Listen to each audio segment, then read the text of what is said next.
विद्यार्थी के ऊपर लाठी चार्ज नहीं होता है, जो कानून को भंग करता है उसके ऊपर लाठी चार्ज होता है।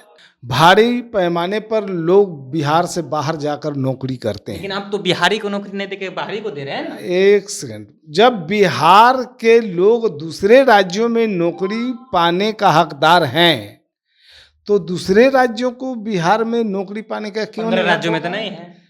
पहले बिहार में जहां हम हैं, बिहार के लोग दूसरे राज्यों में नौकरी कर रहे हैं कि नहीं कर रहे हैं? ये लाठी चार्ज कब होता है? जब कानून भंग होने की स्थिति आती क्या है। क्या संविधान में अधिकार है कि नहीं आप प्रोटेस्ट कर सकते हैं? बिल्कुल सबको अधिकार है प्रोटेस्ट करने का, लेकिन कानून के दायरे में रह के करने का है।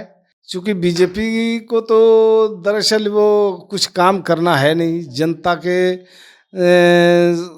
मुद्दों से उनको कोई सरोकार नहीं है। केंद्र में उनकी सरकार रही 9 साल, और 9 साल के अंदर बिहार से लेके किसी राज्य में अब चले जाइए, देश की जनता विकास के लिए बाट जो रही है, जनता के बीच में बताने के लिए तो कुछ बचा नहीं। इनके मुंह में से तो आवाज़ निकलेगा नहीं। ये कहाँ जाएंगे? जहाँ जन भावना को भड़काना है, उन्माद फैलाना है, उपद्रव कराना है, यही भारतीय जनता पार्टी की फितरत है।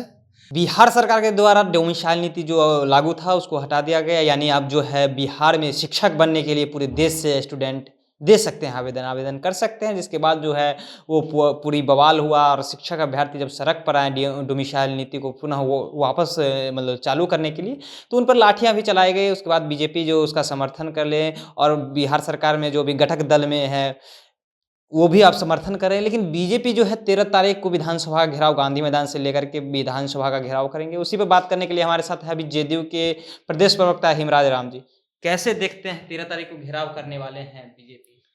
अब बीजेपी को जो करना है वो करे, क्योंकि बीजेपी को तो दरअसल वो कुछ काम करना है नहीं, जनता के मुद्दों से उनको कोई सरोकार नहीं है। केंद्र में उनकी सरकार रही 9 साल, और 9 साल के अंदर बिहार से लेके किसी राज्य में अब चले जाइए, देश की जनता विकास के लिए बाट जो रही है, 9 साल के अंदर जनता के वोटों से अपनी सरकार बना के भारतीय जनता पार्टी ने सरकार में आने के बाद भारतीय जनता को अंगूठा दिखाया है। आप लोग तो अभ्यर्थी जब सड़कों पर अधिकार मांगने के लिए आते हैं तो उस पर लाठी चार्ज करवाते हैं, क्यों? देखिए, लाठी चार्ज कब होता है? जब कानून भंग होने की स्थिति आती है। क्या संविधान में अधिकार है कि नहीं आप प्रोटेस्ट कर सकते हैं? बिल्कुल सबको अधिकार है प्रोटेस्ट करने का, लेकिन कानून के दायरे में रह के करने का है। तो क्या वो लोग गांधी मैदान में शांति भंग, बिल्कुल शांति भंग जब करिएगा, कानून को तोड़िएगा, जो लॉ एंड ऑर्डर का मामला है अगर वो मेंटेन नहीं होगा, तो निश्चित रूप से जो है पदाधिकारी या कानून जो है अपना काम करेगी। ऐसा काहे आप लोग डोमिसाइल नीति को हटा दिए? अब ये बात बताइए, देखिए, एक बात मैं आपसे पूछता हूँ कि बिहार के लोग बाहर दूसरे राज्यों में नौकरी कर रहे हैं कि नहीं? कर रहे हैं।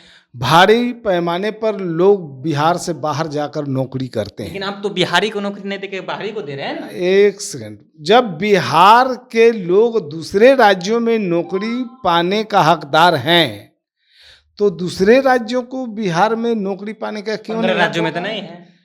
पहले बिहार में जहां हम हैं, बिहार के लोग दूसरे राज्यों में नौकरी कर रहे हैं कि नहीं कर रहे हैं? तो आप जब एनडीए में थे उस समय भी कर सकते हैं। एक मिनट, बिहार के लोग जब बाहर नौकरी करते हैं, अब हम सीधा जब बोलते हैं उसको पहले बढ़िया से सुन लिए।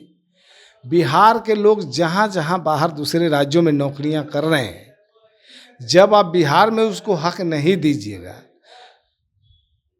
तो वो लोग अगर सवाल उठाएंगे किसी तरह का, तो वो भी कहें कि बिहार के लोग को मतलब कि यहाँ हम रोजगार नहीं देंगे या सब, तो फिर और जो राज्य हैं, 15 राज्यों का भारत है, तो जिन राज्यों में नौकरी कर रहे हैं लोग, वहाँ के लोग अगर बिहार के लोगों को जो है बेदखल करे, उनको वंचित करे, तो सबसे ज़्यादा नुकसान तो बिहारियों का होगा। अच्छा, बार बार शिक्षक अभ्यर्थी हो या अभ्यर्थी हो, उन पर लाठी चार्ज क्यों आप लोग करते हैं? ये विद्यार्थी के ऊपर लाठी चार्ज नहीं होता है, जो कानून को भंग करता है उसके ऊपर लाठी चार्ज होता है। ये कानून अपना काम करती है, कानून के नज़र में कोई भेदभाव नहीं होता है। और यूं ही नहीं तो फिर दूसरे लोग हर दिन चल रहे हैं सड़क पर, किसी के ऊपर क्यों नहीं लाठीचार्ज होता है? अगर कोई दायरे से बाहर जाते हैं, कानून को भंग करने की कोशिश करते हैं, तो उनके ऊपर कानून तो अपना कार्रवाई करेगी शांति व्यवस्था कायम करने के लिए। बिहार में देखा जा रहा है कि शिक्षक अभ्यर्थी पर लगातार आप लोग ईंटा पत्थर भी हुआ था, ईंटा पत्थर और लाठी चार्ज भी चला, आखिर क्यों, बार बार क्यों, ये सवाल मेरा। इस सवाल का जवाब आपको मिल चुका है। बिहार में कानून का राज है, कानून के राज में कोई भी कानून भंग करने की कोशिश करेगा तो कानून अपना काम उसके ऊपर करेगी, कानूनी कार्रवाई करके। बीजेपी जा रही है विधानसभा में। अब बीजेपी बिहार विधानसभा में जाएगी तो बीजेपी के पास बचा क्या है? जनता के बीच में बताने के लिए तो कुछ बचा नहीं, इनके मुंह में से तो आवाज निकलेगा नहीं। ये कहाँ जाएंगे? जहाँ जन भावना को भड़काना है, उन्माद फैलाना है, उपद्रव कराना है, यही भारतीय जनता पार्टी की फितरत है। वो चाहती है कि समाज में जो शांति भाईचारा कायम है, सद्भाव कायम है, वो सद्भाव को भारतीय जनता पार्टी के नेता, भारतीय जनता पार्टी के लोग उस सद्भाव को बिगाड़ना चाहते हैं, उपद्रव फैलाना की कोशिश करते हैं। लेकिन याद रहे, बिहार में उनकी उपद्रव फैलाने की कोशिश, शांति भंग करने की के प्रयास, इन सारे मामलों पर, उनके मंसूबों पर पानी फिर जाएगा। चलिए, हमारे साथ जदयू के प्रदेश प्रवक्ता हिमराज रामची, इन्होंने सभी मामलों पर अपना जो बात है वो रखी। फिलहाल इसमें आपकी क्या प्रतिक्रिया है, कमेंट में जरूर बताएं। आप देख रहे थे जनता जंक्शन, मेरा नाम ऋषि है।